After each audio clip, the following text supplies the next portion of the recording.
Hello everyone, welcome to Edify India. My name is Himanshi Sharma. Kindly like, comment, share and subscribe this channel and give your support. Today we will learn and understand the meaning of Class 3 English poem Bird Talk. Animated and musical poem was earlier uploaded. I have already shared the link in the description box. In this video, we will discuss explanation of this poem in simple English and Hindi. Also, we will see difficult words, their meaning and usage in sentences. So let's get started.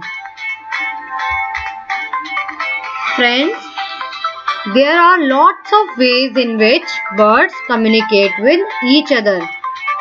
क्या कभी किसी ने सोचा है कि birds भी आपस में बात करते हैं?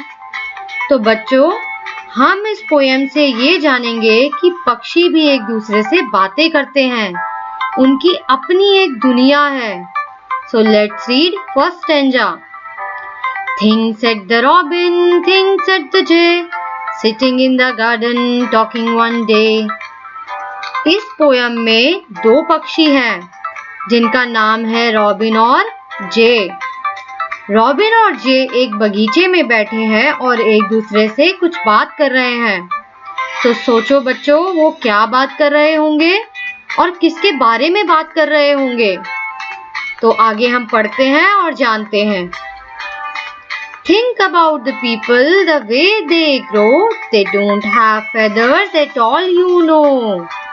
ओह, तो ये पक्षी हमारे बारे में बात कर रहे हैं, हमारे यानी इंसानों के बारे में। वो एक दूसरे से कह रहे हैं कि जरा इन इंसानों के बारे में सोचो, ये कैसे बड़े होते हैं। इनके शरीर पर तो पंख ही नहीं होते। रॉबिन और जे गर्व महसूस कर रहे हैं कि उनके पास पंख हैं जो इंसानों के पास नहीं, जिससे वे आजादी से खुले आसमान में उड़ सकते हैं, लेकिन इंसान ऐसा नहीं कर सकते। Now let's read next stanza. They don't eat beetles, they don't grow wings, they don't like sitting on wires and things. तो इस स्टेंजा में ये इंसानों के बारे में बात कर रहे हैं। रॉबिन और जे कह रहे हैं कि इंसान बीटल्स नहीं खा सकते। बीटल्स क्या होते हैं? बीटल्स एक छोटा सा इंसेक्ट होता है। जैसे ग्रास होपर होता है, एंट होता है, ऐसे ही बीटल होता है।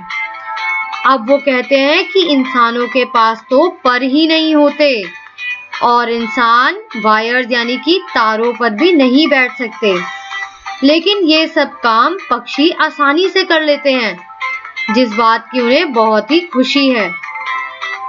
Things said the robin, things said the jay, aren't people funny to be that way?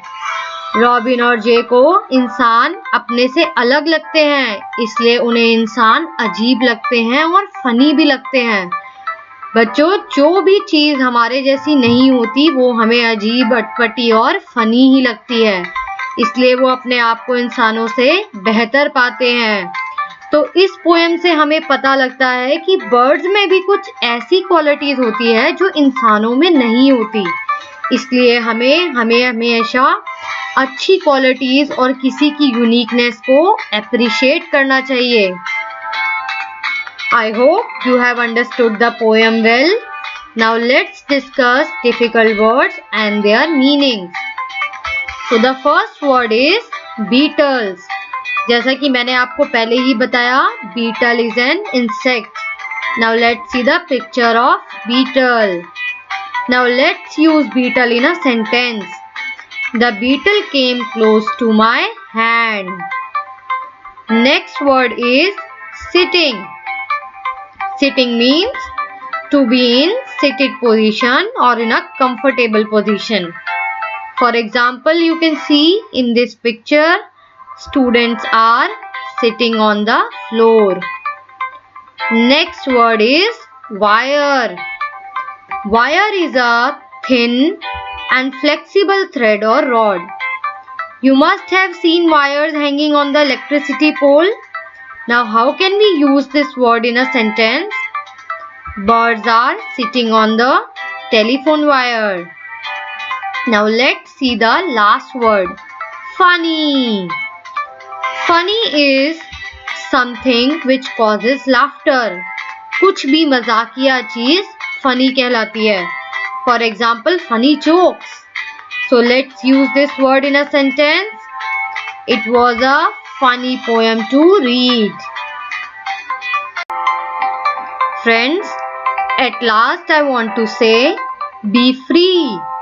Be free from negativity in life and live your life to its fullest. Please don't forget to like, share, comment and subscribe my channel. Thank you.